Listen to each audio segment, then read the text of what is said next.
मैं तो कहता हूँ कि काम बांट लेते हैं, इस तरह से काम जल्दी भी हो जाएगा और हमें पता भी रहेगा कि कौन सा काम हो गया और कौन सा बाकी है। लेकिन पहले लिस्ट बना लेते, नहीं? सुझाव तो अच्छा, तो लिखो।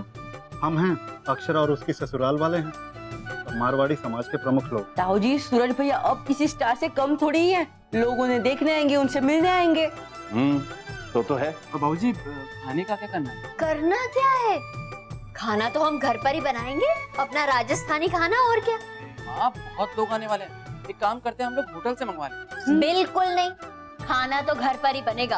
अब दादू प्लीज, इतने बड़े शेफ और हम उन्हें घर का सादा खाना खिलाएंगे? सादा नहीं, देसी। बिल्कुल सही कहा। वैसे मीठी में क्या बनाएंगे ना? अब मैं बताऊंगा ना, सूरज भैया को क्या क्या अच्छा लगता है वो सब मुझे पता है। जितना तुझे पता है उसके बारे में शायद उसकी पत्नी को भी पता नहीं होगा।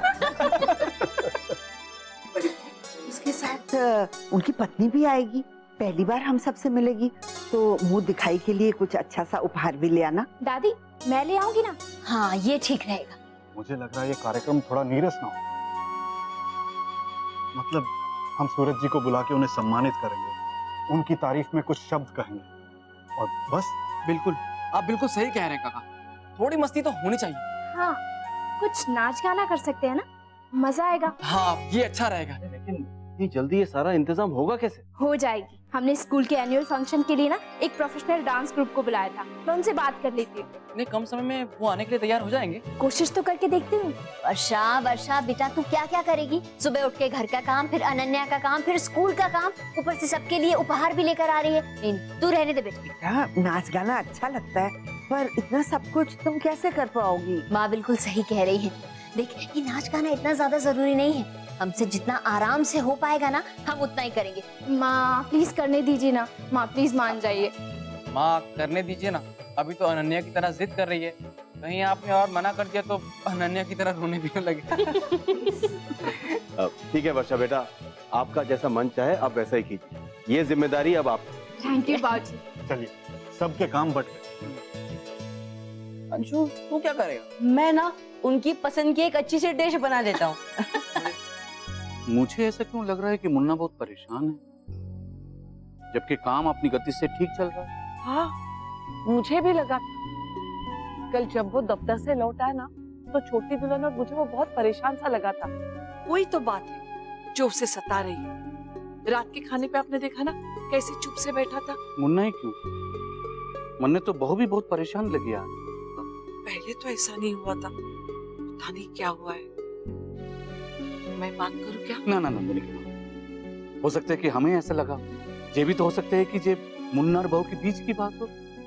इस तरह से हमारा पूछना ठीक ना होगा। वैसे भी छोटी छोटी बातों पे ना बच्चों जैसे झगड़ते रहते हैं। ईश्वर करे बात छोटी ही हो और बहुत जल्दी सुलझ जाए। मुझे लगता है हम कुछ ज्यादा ही सोच रहे हैं।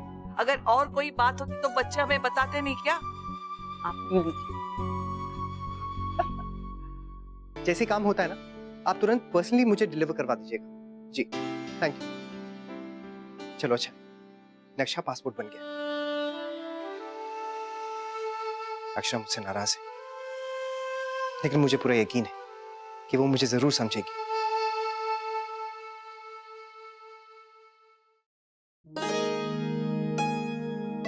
तनु, ये बेटा नहीं पूरी हुई? जी बुआ। पढ़ रही थी क्या रात को? जी। हे, अभी तो तेरा कॉलेज भी शुरू नहीं हुआ है, अभी से तूने रात को पढ़ना शुरू कर दिया? हाँ बुआ, पढ़ाई तो करनी पड़ेगी ना, बाबूजी का सपना जो पूरा करना है। बिल्कुल सही कह रही है। अरे हाँ, आज शाम को जानती है कौन आ रहा है? सूरज राठी और उसके परिवार वाले हमारे घर आ रहे हैं। इसलिए बेटा तू ऐसा कर, दिन में अपनी पढ़ाई लिखाई का काम खत्म कर दे, ताकि शाम को आराम से उनके साथ समय बिता सके। जी बुआ। भूख लगी होगी ना, मैं जल्दी से तेरे लिए नाश्ता लगाती हूँ। तनु, बहुत झूठ बोलती हो ना तुम। कल रात तुम इतनी देर पढ़ाई कर रही थी या इंटरनेट पर फिल्म देख रही थी? तुम्हें कैसे पता? I mean, नहीं तो। मैं ना तनु सब जानता हूँ। पर मैं तो बस कुछ सर्च कर रही थी और साथ में गाने लगा रखे थे बस। बाय द वे, तुम सबकी जासूसी करते रहते हो।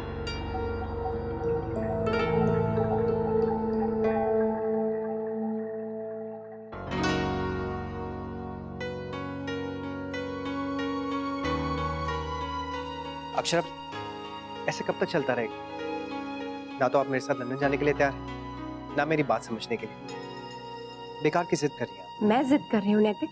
हाँ तो मैं तो आपसे रिक्वेस्ट कर रहा हूँ कि आप मेरे साथ लंदन चलिए, छुट्टी मनाइए। हम सिर्फ छुट्टी मनाने नहीं जा रहे हैं नैतिक, आप वहां सेटल होने जा रहे हैं, अपने घर वालों से, यहाँ तक कि मुझसे झूठ बोला। आपको कैसे पता चला कि तो भी अंकल का कल फोन आया था, उन्होंने मुझे बताया। नैतिक आप ऐसा कैसे सोच सकते हैं? किसी को कुछ बताया भी नहीं, सारी तैयारियां चुपचाप कर ली। शायद आप घर से चले भी जाते तब भी किसी को कुछ नहीं बताते, ऐसे ही झूठ बोल के निकल जाते। आप गलत समझ रही हैं। मैंने किसी से झूठ नहीं कहा है। फिलहाल तो मैं बस वहां जाकर अपने काम के लिए पॉसिबिलिटीज देखना चाहता हूँ, और इसीलिए तो आपको साथ में लेकर जा रहा हूँ, ताकि आपसे सलाह कर सकूं। अगर हम दोनों को सब कुछ ठीक लगेगा तब हम घर वालों को जाकर कन्विंस करेंगे ना। और ऐसे झूठ बोलकर तो मैं किसी को नहीं लेके जा सकता। ये बात तो आप भी समझती हैं। तो फिर आपने मुझे ये सब पहले क्यों नहीं बताया नैतिक? क्योंकि इन सब के लिए मैं भी श्योर नहीं था अक्षर, और मैं जानता हूँ अगर आपको पहले बताता ना तो आप ऐसे ही रिएक्ट करते। इसलिए तो आपको साथ में लेकर जा रहा हूँ, ताकि आपको सब कुछ दिखा सकूं और आपको मेरी बात समझने में थोड़ी आसानी हो। उसके बाद हम लोग फैसला लेते हैं।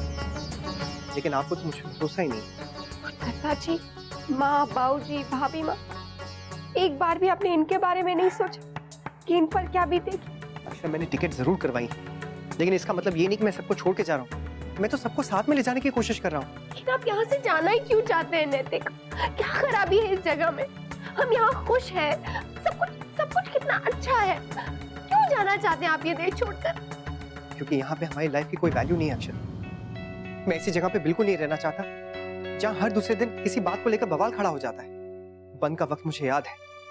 अगर आप वो देख पाती ना तब आप मेरी बात समझती। मैं कितना मजबूर फील कर रहा था उस वक्त, जब वो लोग मेरी गाड़ी की तोड़फोड़ कर रहे थे।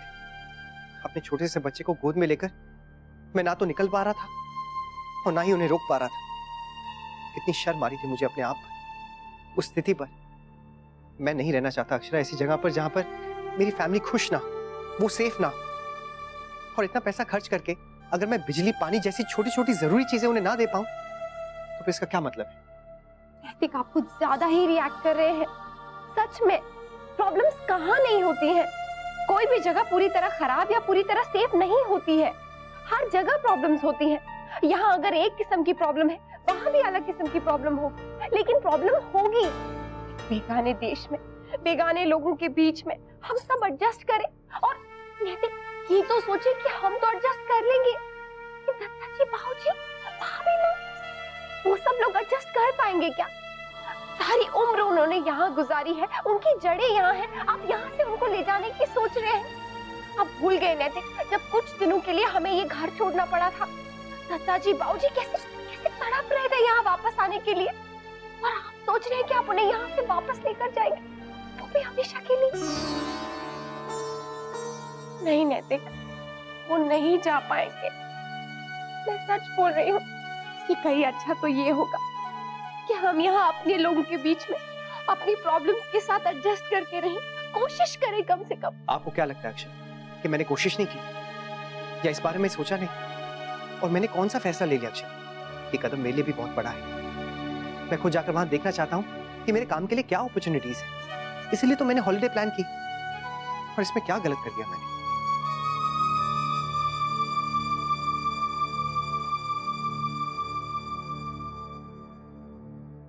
बहुत बड़ा सम्मान दिया है सूरज बेटे ने हमारे राजस्थान को। अब हम सबको भी उनका उसी तरह का भव्य स्वागत करना है। बाबूजी, मैंने सबको फोन कर दिया है और प्रेस वाले भी आ ही रहे हैं। चलिए हम लोग भी अपनी तैयारियां देख लेते हैं।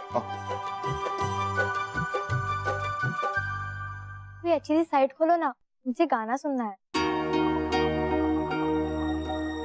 अरे खोलो ना, ऐसे क्या देख रहे हो? मैं रेसिपी डाउनलोड कर रहा हूँ। तो दोनों काम एक साथ करो ना, इधर रेसिपी डाउनलोड करो और उधर सॉन्ग। छोड़ो, मैं ही बताती हूँ साइट का नाम।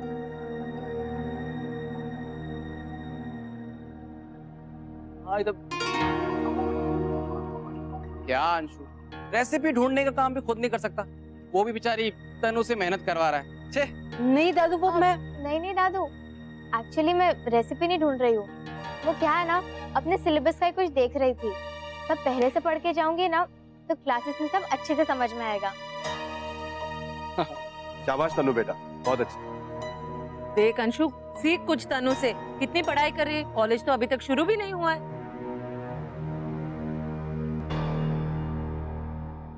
कुछ अच्छा पाने के लिए हमें कई बार कुछ चीजें छोड़नी भी पड़ती हैं, और ये सब तो मन को मनाने की बातें होती। मैंने कोई भी कदम बिना सोचे समझे नहीं उठाया है। मैं जानता हूँ कि मैं सही हूँ। एडजस्टमेंट अपनी जगह है और सेफ्टी अपनी जगह। समझ नहीं रहे हैं नैतिक। अक्षरा, मैं नहीं समझना चाहता कि आप क्या कहना चाहती हैं। अब आपसे बात करके कोई फायदा नहीं। अभी के अभी मैं सबसे जाकर बात करता हूँ। नहीं नैतिक, प्लीज आप किसी से बात मत कीजिए, सबको बहुत दुख होगा। अक्षरा, मैं सिर्फ उनसे बात करने जा रहा हूँ, किसी पे कोई जबरदस्ती करने नहीं। पर नैतिक, नैतिक सुनिए। सारा दिन बच्चों के साथ खेलते रहो, बिल्कुल खुश रह गए। देखो कैसे किलकारियां मार मार के हंस रहे थे। नैतिक मेरी बात तो सुनिए, प्लीज रहने दीजिए ना। अक्षरा, सुनने सुनाने के लिए कुछ नहीं बचा है, बस फैसला लेना है ताकि बात आगे बढ़ सके। लेकिन नैतिक, मैं तो कहती हूँ इस बात को यही खत्म कर दीजिए। नहीं हो सकती खत्म अक्षरा, चाहे आप इस वक्त ये बात समझे या ना समझे, लेकिन ये फैसला मैंने हम सबके लिए, हमारी भलाई के लिए लिया है। लेकिन नैतिक मेरी। चलिए दादाजी, अब हमें तैयार हो जाना चाहिए। हाँ, देर नहीं करनी चाहिए, समय से पहले पहुंचना ही चौका है। छोटी दुल्हन, मुन्ना और बहू को कहलवा दो।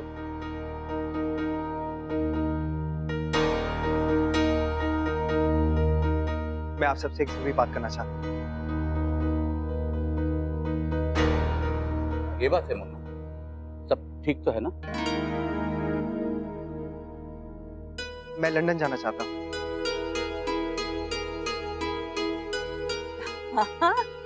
और मेरे साथ अक्षर और नक्श भी जाएंगे। यही बात थी, हमें तो लगा न जाने क्या बात हो गई। अपने देश में कोई अच्छी जगह ना है घूमने के लिए?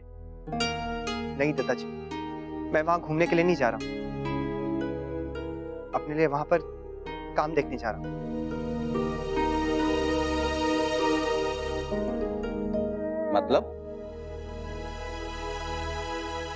मतलब कि मैं वहां पर जाकर बसना चाहता हूँ।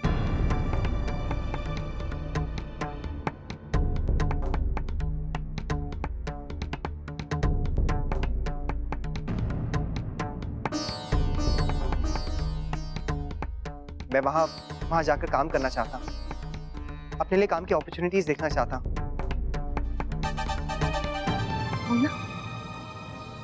तू विदेश जाना चाहता है? अपने माँ बाप, अपने परिवार को छोड़कर तू विदेश बसना चाहता है? नहीं माँ, आप गलत समझ रही हैं। तू ऐसा सोच भी कैसे सकता है बेटा? बाप मेरी बात तो सुनिए। मुझे कुछ नहीं सुनना। इस उम्र में अपने परिवार को अकेला छोड़कर जाएगा, बहू को लल्ला को हमसे दूर लेकर जाएगा। नहीं माँ, ऐसा नहीं है, आप प्लीज मेरी बात तो सुनो।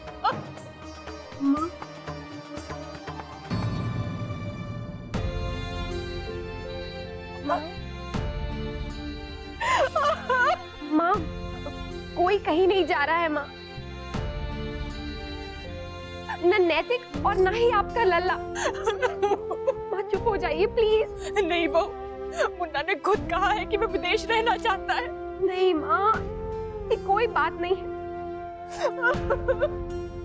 देखो बेटा, तुमने कहा विदेश घूमने जाना है, जाओ, मना कौन कर रहा है? लेकिन ये विदेश जाकर काम करने वाली बात कहां से आ गई बीच में? यहाँ बना बनाया हमारा कारोबार है, रिश्तेदार है, परिवार है, ये सब छोड़कर तुम्हें विदेश बसना है? क्यों? क्या जरूरत क्या है? जरूरत है बाबूजी। आप कोई जरूरत नहीं है मुन्ना। तुम्हारी माँ की हालत देखी तुम? किसी से पूछा नहीं, सलाह नहीं, मशवरा नहीं, हम में से किसी से बात की तुमने इस विषय पर? हम तो जैसे है ही नहीं तुम्हारे लिए। हो क्या गया है मुन्ना तुम्हें? दादाजी, आप ही समझाइए इसे। बाबूजी, आप प्लीज मेरी एक बार बात तो सुन लीजिए। मैं सिर्फ वहां जाकर अपने लिए काम की अपॉर्चुनिटीज देखना चाहता हूँ, और मैंने ये तो नहीं कहा ना कि मैं लौट कर वापस नहीं आऊंगा। सिर्फ 1 साल के लिए गया था मुन्ना, और तुम सोच भी नहीं सकती बहू हमारा क्या हाल हो गया था। इस घर पर तो उदासी का साया छा गया था। भाभी माँ बताइए ना बहू को, मुन्ना के बाबूजी, दादाजी, भाभी माँ खुद, हम लोग सिर्फ मुन्ना की बातें किया करते थे। एक पल भी चैन नहीं था उसके बिना। भाभी माँ समझाइए ना। माँ मेरी बात सुनिए, आप चिंता मत कीजिए माँ। मैंने आपसे कहा ना, कोई कहीं नहीं जा रहा है। आप एक बार नैति की बात सुनने की कोशिश तो कीजिए। वो हम सबको साथ लेकर जाना चाहते हैं, लेकिन इस बुढ़ापे में हम कहाँ जाएंगे बहू? तुमने कभी सुना है कि कोई बूढ़ा पेड़ अपने जड़ से उखड़ने के बाद किसी और जगह जाके लगा हो? हमारा सारा जीवन यहाँ गया है। रिश्ते नाते, हमारी बेटियां, बहनें, हमारे भाई, तुम्हारा भाई का सब कुछ तो यहाँ है बहू। ये सब छोड़कर हम कहाँ जाएंगे? भगवान सही नहीं कर रहा, नहीं कर रहा। भगवान अब क्या होगा?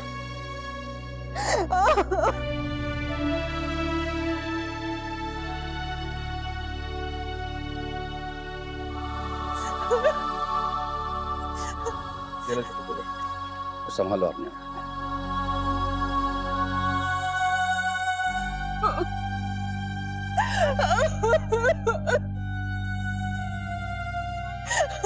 दादाजी, आपने सुना मुन्ना ने क्या कहा? आप बड़े हैं इस घर के, आपकी बात कोई नहीं टालता। आप कहिए ना इससे, ये ख्याल भी अपने दिमाग से निकाल दे। हम कैसे रह पाएंगे इसके बिना? और लल्ला, लल्ला को एक पल ना देखूं तो मेरी सांस अटक जाती है। ये दूर चला गया तो भूल जाएगा हमें। माँ आप ऐसा क्यों कह रही? मैं थोड़ी ना वहां जाकर बस गया, और जो भी मैंने तय किया है इसका मतलब ये थोड़ी ना कि मैं आप लोगों को छोड़कर जा रहा हूँ। मैं तो आप लोगों को साथ में लेकर जाऊंगा। आपने क्या सोचा कि मैं आप लोगों के बिना रह सकता हूँ? नहीं, मैं भी आप लोगों से उतना ही प्यार करता हूँ जितना आप लोग मुझसे। तो फिर तू क्यों जा रहा है बेटा? तूने क्यों विदेश बसने का फैसला लिया है? माँ मैं कितनी बार कह चुका हूँ, मैं सिर्फ काम देखने के लिए जा रहा हूँ और मैं बहुत जल्दी वापस आ जाऊंगा। लेकिन क्यों मुन्ना, बेटा जाने की जरूरत क्या है? पिछले कुछ दिनों में बहुत परेशान रहा, और अगर आप लोगों को छोटी से छोटी तकलीफ होती है ना तो मुझसे नहीं देखी जाती। मैं बहुत गिल्टी फील कर रहा हूँ कि मैं आप लोगों का ख्याल ही नहीं रख पाता। लेकिन अब ये सारी चीजें मेरे हाथ से बाहर हो गई। ये हड़ताल, ये दंगे, बिजली पानी की समस्या, इन सब से आप लोग कितना परेशान होते हैं, और ये मुझे बिल्कुल अच्छा नहीं लगता। दत्ता जी, मैंने ये फैसला कोई लालच या जोश में आके नहीं किया है, बहुत सोच समझ कर किया है। मैं चाहता हूं कि मैं आप सब लोगों को वो सुख सुविधाएं दूं जो बाहर के देशों में आम आदमी को भी मिलती है। आप सब लोगों ने जिंदगी भर कितनी मेहनत की, इसलिए मैं अब ये चाहता हूं कि आप सब लोग आराम करें। मैं हमारे लक्ष्य के लिए चाहता हूं कि वो एक अच्छे माहौल में पले बढ़े, उसकी स्कूल की एडमिशन, उसके लिए मुझे रिश्वत ना देनी पड़े, रात को हम लोग गर्मी में ना सोए, अपना काम मैं टाइम पे खत्म कर सकूं, किसी छुट्टी या हड़ताल की वजह से मुझे किसी के सामने शर्मिंदा ना होना पड़े। बताइए, एक बेटा, एक पति, एक पिता होने के नाते क्या मैं अपना फर्ज पूरा नहीं करूं? क्या ये मेरा अधिकार नहीं है? बताइए।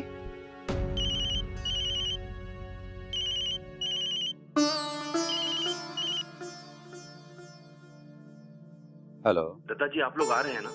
लोग आना शुरू हो गए। आप हाँ विष्णु, हम सब आ रहे हैं।